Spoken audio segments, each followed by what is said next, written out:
Morning everyone, welcome to IAS point. This is Shivani Saxena. Hope you are very well. So इस आज की video में हम लोग बात करने वाले हैं क्षारक के साथ एधात्विक अभिक्रिया, मतलब एधात्विक ऑक्साइड के साथ अभिक्रिया कैसे कर सकते हैं। आपको पता है कि हमने लास्ट के वीडियोस में जाना था कि अम्ल के साथ धात्विक ऑक्साइडों के साथ अभिक्रिया कैसे कर सकते हैं। तो होप आपको बहुत ही अच्छे से समझ आया होगा। ये हमारा पार्ट नंबर 2 है, क्योंकि हम फर्स्ट पार्ट में चैप्टर को कंप्लीट नहीं कर पाए थे। तो आज हम कोशिश करेंगे चैप्टर को कंप्लीट करने की। तो आइए जानते हैं। आपको पता है कि अगर हम इसका एग्जांपल लें कि क्षारक, मतलब क्षारक CaOH2 प्लस धात्विक ऑक्साइड है, धात्विक उसे बोलेंगे हम CO2। अब अभिक्रिया करते हैं तो अभिक्रिया करने के बाद में क्या मिलेगा हमें? CaCO3 मतलब लवण, ठीक है, और H2O मतलब जल। तो ये हमें मिलेगा, ठीक है। नोट की एधात्विक अभिक्रियाएं, जो एधात्विक ऑक्साइड होती हैं, वो अम्ल की प्रकृति के होते हैं। ये आपको यहाँ नोट कर लेना है, बहुत ही इम्पोर्टेंट है। और अगर हम बात करें अम्ल और क्षारक के जलीय विलयन के बारे में, तो आप यहाँ पे जान पाएंगे जलीय विलयन के बारे में भी कि जो अम्ल और जल की उपस्थिति में हाइड्रोजन क्या करता है? आयन उत्पन्न करता है, ठीक है। ये यहाँ आपको बहुत अच्छे से समझ लेना है। आपको पता है कि HCl H2O अब तभी अभिक्रिया करते हैं, मतलब HCl हो गया, H2O प्लस तो क्या होगा? ये पॉजिटिव, जैसे कि वो गया आपका H positive plus Cl negative.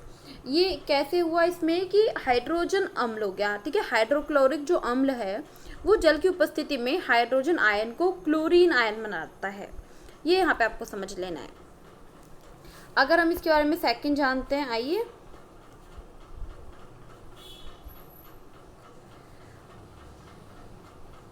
ये आपका हो गया। अगर हम लोग यहाँ पे बात करें कि अगर आपका है कि आप यहाँ देख पा रहे हैं इस तरीके से, तो हाइड्रोजन जो आयन है वो जल की परमाणु के साथ अभिक्रिया करके क्या कर रहा है? हाइड्रोजन आयन बना रहा है। ये यहाँ आपको दर्शाया जा रहा है। और अगर क्षारक की बात करें हम लोग, तो आप देखेंगे कि जो क्षारक होते हैं वो जल की उपस्थिति में हाइड्रोक्साइड आयन मतलब OH- उत्पन्न करते हैं, ठीक है। ये यहाँ आपको समझ लेना है। और ये क्या होते हैं? ये जल में घुलनशील क्षारक क्षार कहते हैं। अगर इसकी वो जाने हम अभिक्रिया करके जानेंगे तो क्या हो गया आपका? आइए जानते हैं। HaOH ये क्या है? स्मॉल है तो S से प्रदर्शित कर सकते हैं। ये H2O हो गया। अब बात करेंगे इसमें कि Na positive plus NOH negative. अगर बात करें इसके सेकंड फॉर्मूले की, तो सेकंड में आप जानेंगे कि KOH H2O plus K positive plus आपका हो गया OH नेगेटिव। तो इस तरीके से आप इसके एग्जांपल्स को बहुत ही अच्छे से इजीली समझ सकते हैं। कोई दिक्कत आती है तो आप उसे बता सकते हैं। ओके, होप आपको बहुत अच्छे से समझ आ रहा होगा। और कोई भी डाउट है तो आप उसको पूछ ही सकते हैं। इसके कुछ इम्पोर्टेंट पॉइंट हैं। तो इम्पोर्टेंट पॉइंट्स क्या क्या हैं? जैसे कि जो सभी क्षारक होते हैं वो जल में घुलनशील नहीं होते हैं, और जल में जो घुलनशील क्षारक वो क्षारक कहलाते हैं। क्या होती है तनु और सांद्र विलयन? आखिर क्या होता है ये सब कुछ, आइए जानते हैं। आपको पता है कि इसमें होता क्या है आपका कि जस्ट मिनट, आप क्या करेंगे कि अम्ल और क्षारक के विलयन में एक तो जल मिलाने पे क्या होता है? आयन, ठीक है। आयन बनता है, जैसे कि सांद्रता में कमी हो जाती है। कैसे? आइए जानते हैं कि ये हो गया H3O प्लस आपका OH नेगेटिव, ठीक है, माइनस हो गया।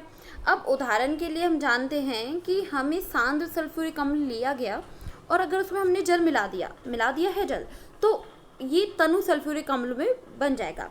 अगर बात करें कि किसी भी विलयन में अगर जल मिलाकर उसे तनु बनाया जा सकता है, ये बहुत ही इंपॉर्टेंट बात है जो हर बार एग्जाम में पूछी जाती है, इसीलिए आप इसको नोट कर लेना। और जो ये प्रक्रिया होती है इसे ही हम तनुकरण बोलते हैं। क्या बोलते हैं? तनुकरण बोलते हैं। तो ये यहाँ पे आपको नोट कर लेना है। अगर बात करें सांद्र विलयन की, तो सांद्र विलयन क्या होता है कि प्रति इकाई जो आयतन में अधिक आयन होता है उसे हम लोग सांद्र विलयन बोलते हैं। और जो तनु विलयन होता है वो प्रति इकाई आयतन में कम आयतन होता है, उसका आयन होता है, तो उसे हम लोग तनु विलयन बोलते हैं। सांद्र विलयन में जल मिलाकर उसे तनु विलयन बनाया जा सकता है। ये आपको नोट कर लेना, बहुत ही ज़्यादा इंपॉर्टेंट पॉइंट है, ठीक है, होप आपको बहुत अच्छे से समझ आया होगा। आइए बढ़ते हैं आगे की ओर और जान लेते हैं पीएच स्केल के बारे में। आखिर पीएच स्केल होता क्या है। आपको पता है कि बहुत सारे स्केल का यूज़ करते हैं, है ना, चार्ट वगैरह बनाते हैं तो हम स्केल का यूज़ करते हैं नॉर्मली। तो पीएच स्केल क्या होता है, किसी अम्ल अथवा क्षारक की जो प्रबलता होती है उसको मापने के लिए पीएच स्केल का उपयोग किया जाता है। छोटा सा डेफिनेशन है, बहुत ही अच्छे से आपको याद होनी चाहिए। किसी भी अम्ल अथवा क्षारक की प्रबलता को मापने के लिए जिस स्केल का हम यूज़ करते हैं उसे हम पीएच स्केल बोलते हैं। पीएच स्केल में 0 मतलब शून्य से लेके आपका 14 तक इसका मान होता है। और किसी विलयन में पीएच मान उसकी एक तरीके से अम्लता पर क्षारकता को व्यक्त करता है। ये यहाँ पे आपको बहुत ही अच्छे से समझ लेना है, बहुत ही इंपॉर्टेंट पॉइंट है जो इसमें कि पीएच मान किसे बोलते हैं। पीएच मान का जो टोटल मान होता है वो 0 से लेके 14 तक होता है, मतलब 0 से लेके 14 तक होता है। ठीक है, ये यहाँ पे आप इजीली इसके बारे में समझ सकते हैं। कोई भी दिक्कत आती है, कोई भी परेशानी, आप उसे इजीली कमेंट बॉक्स में क्लियर कर सकते हैं। ओके, तो बढ़ते हैं आगे की ओर और जान लेते हैं कि हाइड्रोलियम जो होता है वो आयन जैसे कि H3O मतलब H3O पॉजिटिव की सांद्रता में जितनी अधिक होगी उसका जो पीएच मान होगा उतना ही कम होगा। अम्लीय विलयन का पीएच मान 7 से कम होता है और क्षारीय विलयन का पीएच मान 7 से अधिक होता है। ये यहाँ पे आपको समझ लेना है। आपको पता है कि अगर किसी विलयन का पीएच मान 7 से अधिक है तो वो हम बोल सकते हैं कि ये विलयन क्षारीय है। अगर पीएच मान 7 से कम हो या फिर तो हम उसे बोल सकते हैं कि अम्लीय विलयन है। आपको ये समझ लेना है कि उदासीन विलयन का जो पीएच मान होता है वो 7 होता है, ना तो अधिक होता है 7 से, ना ही 7 से कम होता है, साथ ही होता है, तो उसे हम उदासीन विलयन बोल सकते हैं। अगर प्रबल एवं दुर्बल अम्ल के बारे में अगर हम लोग बात करें कि प्रबल और दुर्बल अम्ल आखिर होता क्या है, तो इसके बारे में हम लोग बहुत ही अच्छे से आगे जान पाएंगे। आइए जानते हैं। आपको पता है कि विलयन में क्या होता है कि विलयन में H3O पॉजिटिव मतलब आयनों की जो संख्या होती है जितनी अधिक होगी अम्ल उतना ही प्रबल होगा। और जबकि अगर देखा जाए H3O पॉजिटिव होगा, आयन की जितनी संख्या कम होगी उतना ही जो अम्ल होगा उतना दुर्बल होगा। लाइक ऐसा कि विलयन A है, ठीक है, हम मान लेते हैं कि विलयन आपका A हो गया और इधर साइड हम B ले लेते हैं। विलयन लिखने की थोड़ा जगह नहीं है तो इसलिए हम इसको राइट नहीं कर पाएंगे। अगर पीएच मान A का कितना है, पीएच मान 2 है और वहीं पीएच मान B का कितना है, 6 है, तो pH2 प्रबल अम्ल हो गया और जो pH6 है वो दुर्बल अम्ल हो गया। ठीक है, ये यहाँ पे आपको समझ लेना है। होप आपको बहुत अच्छे से समझ आया होगा। आगे चलते हैं और जान लेते हैं कि प्रबल एवं दुर्बल क्षार क्या होता है। आपको पता है कि किसी प्रकार विलयन में क्या होता है, OH माइनस मतलब आयनों की जो संख्या है जितनी अधिक होगी क्षार उतना ही प्रबल होगा, और जितनी विलयनों की जो संख्या होगी वो OH माइनस में आपकी जितनी आयनों की संख्या जितनी भी कम होगी वो उतना ही उसका क्षारीय दुर्बल होगा। लाइक ऐसा अगर मान लेते हैं कि अगर जैसे कि अगर इसका हम आगे की ओर चलते हैं और जान लेते हैं कि दैनिक जीवन में पीएच मान का आखिर महत्व होता क्या है। हमें इम्पोर्टेंस भी तो पता होना चाहिए, क्योंकि हमने मान के बारे में तो जाना, लेकिन हमें इसका इम्पोर्टेंस भी बहुत अच्छे से पता रहना चाहिए। आइए जानते हैं। आपको पता है कि पौधे एवं जंतुओं का जो पीएच होता है वो प्रति संवेदनशील होता है। जैसे कि हमारी जो बॉडी है, हमारी बॉडी का 7.0 से लेके 7.8 पीएच पारस हो गया, उसके बीच में कार्य करता है। और जो भी जीवित प्राणी होते हैं केवल पीएच पारस ही जीवित रह सकते हैं। उसमें जो हमारा रक्त है, रक्त का जो औसत पीएच मान होता है वो 7.4 होता है। ठीक है, अगर हम लोग बात करें यहीं पे अम्लीय वर्षा के बारे में, एसिड रेन के बारे में, तो आप इसके बारे में बहुत ही अच्छे से पहले से ही जानते हैं, क्योंकि हम काफ़ी बार इसके बारे में चर्चा कर चुके हैं। लेकिन कोई नहीं, आज भी जान लेते हैं। आपको पता है कि वर्षा जल की जो पीएच मान होता है जब कितना होगा 5.6 से कम हुआ तो वह अम्लीय वर्षा कहलाती है। कितना होगा 5.6 से कम हुआ तो वो अम्लीय वर्षा कहलाएगी। अम्लीय वर्षा जल का जब नदी में प्रवाहित होता है तो नदी का जो जल होता है वो पीएच मान कम हो जाता है, और ऐसी स्थिति में जो जलीय जीवों का जो भी जीवन है वो कठिन हो जाता है। ये यहाँ पे समझ लेना है बहुत ही अच्छे से। इसके बारे में पहले भी हम लोग बात कर चुके हैं, होप आपको बहुत ही अच्छे से याद होगा। आइए जानते हैं आगे की ओर। हमारे पाचन तंत्र का जो पीएच मान होता है वो कितना होता है। बहुत छोटे छोटे से टॉपिक हैं, बहुत ही अच्छे से आपको समझ आएंगे और काफ़ी अच्छे से इसके बारे में आपको नॉलेज होना चाहिए। आइए जानते हैं। आपको पता है कि हमारा जो आमाशय होता है वो हाइड्रोक्लोरिक अम्ल मतलब HCl उत्पन्न करता है। क्या करता है उत्पन्न? HCl उत्पन्न करता है। मतलब HCl की फुल फॉर्म होती है हाइड्रोक्लोरिक अम्ल। हाइड्रोक्लोरिक अम्ल का सूत्र होता है HCl। ठीक है, तो क्या होगा? हाइड्रोक्लोरिक का अम्ल सूत्र HCl। बहुत ही अच्छे से आपको याद रखना है। आपको पता है कि अपच की स्थिति में उदर जो अत्यधिक मात्रा में क्या होता है कि अम्ल उत्पन्न करता है, जिसके कारण जो उदर में दर्द होने लगता है, जलन का अनुभव होता है, हमें ऐसा फील होने लगता है। और दर्द की जो मुक्ति होती है, दर्द से रिलीफ पाने के लिए हम बोल सकते हैं कि एंटासिड हम जो दवाइयाँ लेते हैं वो क्षारकों का उपयोग उसमें किया जाता है। आपको पता है कि pH परिवर्तन के कारण जो दांत जो भी क्षय होते हैं, इसके बारे में हम लोग चर्चा करें तो आप जानेंगे इसमें कि मुंह के pH मान कितना होता है। 5.5 से कम होने पे जो दांतों का क्षय प्रारंभ हो जाता है। अब जो दांतों में इनेमल जो भी कैल्शियम है, फास्फेट है, तो एक तरीके से बना होता है, जो शरीर का सबसे कठोर पदार्थ होता है अगर माना जाए तो। आपका पता है कि मुंह का pH मान 5.5 से कम होने पर ये एक तरीके से बोला जाए, एक वर्ड होता है कि सारक्षित, ठीक है, वो हो जाता है। इसीलिए मुंह की सफाई के लिए जो भी हम मटेरियल यूज़ करते हैं, जो भी हम चीज़ें यूज़ करते हैं, जो भी मंजन वगैरह हम यूज़ करते हैं, वो क्षारकीय दंत मंजन होता है। ठीक है, उसका ही उपयोग किया जाता है ताकि अम्ल की अधिकता को उदासीन किया जा सकता है। होप आपको ये बहुत ही अच्छे से समझ आया होगा। आइए चलते हैं आगे की ओर, जान लेते हैं कि पशुओं एवं पौधों में उत्पन्न होने वाले जो भी रासायनिक आत्मरक्षा होती है, ये क्या होता है। आपको पता है कि मधुमक्खी का जो डंक होता है एक अम्ल छोड़ता है, जिसके कारण जलन का अनुभव होता है। मधुमक्खी तब काट लेती है तो बहुत ज़्यादा स्वेलिंग आ जाती है, बहुत ज़्यादा पेन होने लगता है, जलन होने लगती है। तो उसके लिए हम क्या करते हैं कि चाबी के घिस लेते हैं, उसका यूज़ करते हैं। साथ ही हम क्या करते हैं, उस पर चूना का भी यूज़ कर सकते हैं। और जो तेल वगैरह, पेट्रोल वगैरह होता है ना, तो उसका काफ़ी बार मेरे भी काट खाया था एक बार मधुमक्खी ने, तो मैंने भी उसका यूज़ किया था ना, तो पता है हाथ की स्वेलिंग बहुत चली गई थी, लेकिन मेरे बहुत ज़्यादा जलन हाथ पे होने लगी थी। तो इस तरीके से अगर मैं आपको बता देती हूँ कि अगर आप लोगों के साथ भी कभी ऐसी सिचुएशन हो जाती है तो आप इस तरीके से इसका यूज़ कर सकते हैं, आपको घबराने की कोई ज़रूरत नहीं है। आपको पता है कि जो डंक मारे गए जो भी अंग है, बेकिंग सोडा जैसे दुर्बल क्षारक का उपयोग आराम, तो उस पर काफ़ी रिलीफ मिल जाता है उस चीज़ का यूज़ करने से। और जो चींटी का डंक होता है वह मोथिलाइक अम्ल होता है। अब इसमें क्या होता है कि जो पौधे एवं पौधों का जो भी उत्पन्न होने वाले जो भी रासायनिक होते हैं, जैसे कि आपका नेटल का डंक हुआ तो मेथोनाइक अम्ल छोड़ता है। अब जो नेटल होता है वो एक तरीके से क्या होता है, एक क्षारीय पादप है जो एक जंगलों में उपजता है। तो ये यहाँ पे आपको समझ लेना है। कुछ मैं आपको बता देती हूँ कि कुछ प्राकृतिक अम्ल और उनके स्रोत के बारे में। जैसे दही हो गया, दही में जो अम्ल पाया जाता है वो लैक्टिक अम्ल पाया जाता है। चींटी का जो डंक होता है उसमें मेथोनाइक अम्ल पाया जाता है। नेटल का डंक होता है उसमें मेथोनाइक अम्ल पाया जाता है। और जो सिरका होता है उसमें एसिटिक अम्ल पाया जाता है। ये आपके यहाँ पे आपको बहुत अच्छे से समझ लेना है। और अगर कोई भी डाउट रहता है तो आप उसे इजीली कमेंट बॉक्स में क्लियर कर सकते हैं।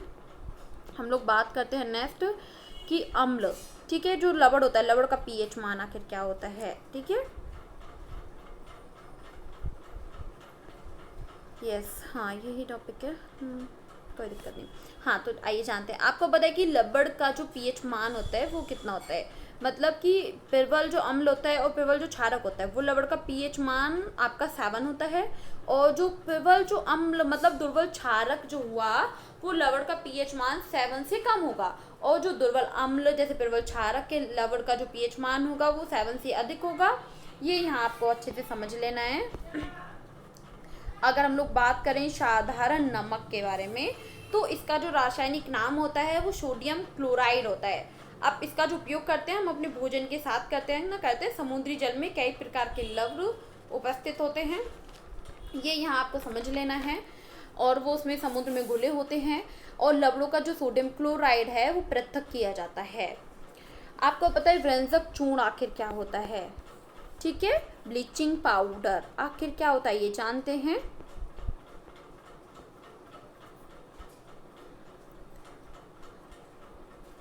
तो जो भी अगर क्लोरीन गैस का जो उपयोग है वो व्यंजक चूर्ण के उत्पादन के लिए किया जाता है। और जो शुष्क जो भी बुझा हुआ चूना होता है, मतलब बुझा हुआ चूना HO2, ठीक है। तो इस पर क्लोरीन की जो अगर क्लोरीन से अगर आप क्या करते हैं, इसको क्रिया है तो व्यंजक चूर्ण का निर्माण होता है, ठीक है। ये यहाँ आपको समझ लेना है। यहाँ पे आप इसका एक अच्छा खासा एग्जाम्पल्स देख पा रहे हैं कि क्या हो गया, CaH2O प्लस Cl2, अगर अभी क्रिया हुई तो हमें क्या मिलेगा, CaOCl2 प्लस H2O। किसका सूत्र है ये, व्यंजक चूर्ण का। व्यंजक चूर्ण का जो उपयोग किया जाता है वो कैसे किया जाता है, किस में किया जाता है, ये जानते हैं। आपको पता है कि जो भी पीने का जो पानी होता है, ठीक है, जल के जो जीवाणु होते हैं उसको मुक्त करने के लिए इसका उपयोग किया जाता है। जो भी कर वस्त्र के उद्योग के लिए, कागज़ की फैक्ट्रियों के लिए इसका यूज़ किया जाता है, ये यहाँ आपको समझ लेना है। अगर हम लोग बात करें बेकिंग सोडा की, खाने वाला जो सोडा होता है, तो इसका जो रासायनिक नाम होता है वो सोडियम हाइड्रोजन कार्बोनेट होता है। क्या होता है, सोडियम हाइड्रोजन कार्बोनेट। इसका रासायनिक सूत्र होता है NaHCO3। तो ये छोटी छोटी बातें आपको पता रहना चाहिए कि इसका सूत्र होता है, ये इसका रासायनिक नाम होता है। इसका जो उपयोग किया जाता है वो आमतौर पे रसोई घर में स्वादिष्ट एक तरीके से जो भी खाना है और काफ़ी खस्ता वगैरह काफ़ी चीज़ें बनाने के लिए इसका यूज़ किया जाता है। अगर धोने के सोडे की बात करें हम, तो जो वॉशिंग पाउडर होता है तो वो क्या होता है ये जानते हैं, धोना सोडा। तो वॉशिंग पाउडर, आपको पता है कि इसका जो रासायनिक सूत्र होता है वो होता है Na2CO3 H इंटू 10 ठीक है। इसका जो सूत्र होता है वो ये होता है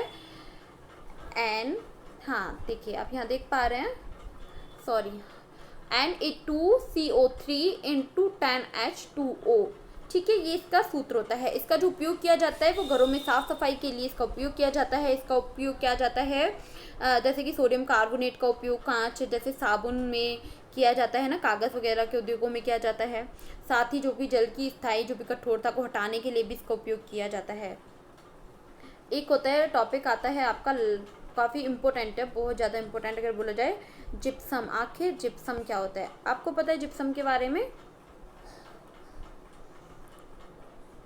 आइए जान लेते हैं। आपको पता है जिप्सम एक रबड़ होता है जिसका रासायनिक जो सूत्र होता है वो होता है CaSO4, ठीक है, इंटू 2H2O। ये इसका रासायनिक सूत्र होता है।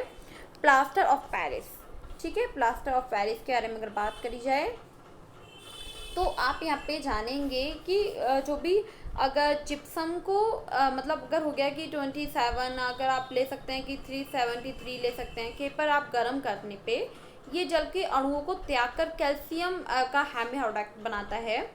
तो ठीक है, तो अब भी इसने हेमीहाइड्रेट बनाया तो कैसे हो गया, CaSO4 इंटू 1/2H2O बनाता है ये, ठीक है। ये यहाँ आपको समझ लेना है, आप यहाँ पे देख भी पा रहे हैं। साथ ही आपको यहाँ पे पता चलेगा कि इसे प्लास्टर ऑफ पेरिस हम कहते हैं। इस पदार्थ का जो उपयोग किया जाता है वो डॉक्टर किस में करते हैं, जो भी टूटी हुई जो हड्डियाँ होती हैं उनको जोड़ने के लिए इसका उपयोग किया जाता है। प्लास्टर का आपने नाम बहुत अच्छे से सुना होगा, तो ये इसका यूज़ उसमें किया जाता है। ये लास्ट टॉपिक है आपका, होप आपको बहुत अच्छे से समझ आया होगा पूरा चैप्टर। अगर कोई भी डाउट है तो आप उस कमेंट बॉक्स में इजीली क्लियर कर सकते हैं। नेक्स्ट वीडियो में हम लोग बात करेंगे थर्ड चैप्टर के बारे में। थर्ड चैप्टर जान लेते हैं क्या नेम है हमारा, धातु। सो इसके बारे में भी मैं आपको बताऊंगी, इसलिए आपको ये चैप्टर घर पे आराम से बैठ के पढ़ लेना है। आफ्टर तब आप क्लास ले लेते हैं उसके बाद, और तब आप इसको पढ़ लेंगे तो आपको समझ आ जाएगा कि इस चैप्टर में क्या क्या बताया गया आप लोगों को। सो इससे आपको काफ़ी नॉलेज अच्छे से मिलेगी और तब अब मैं इसको पढ़ाऊँगी तो आपको बहुत ही अच्छे से समझ आएगा। सो आज के लिए इतना ही। Thank you so much, bye bye, take care.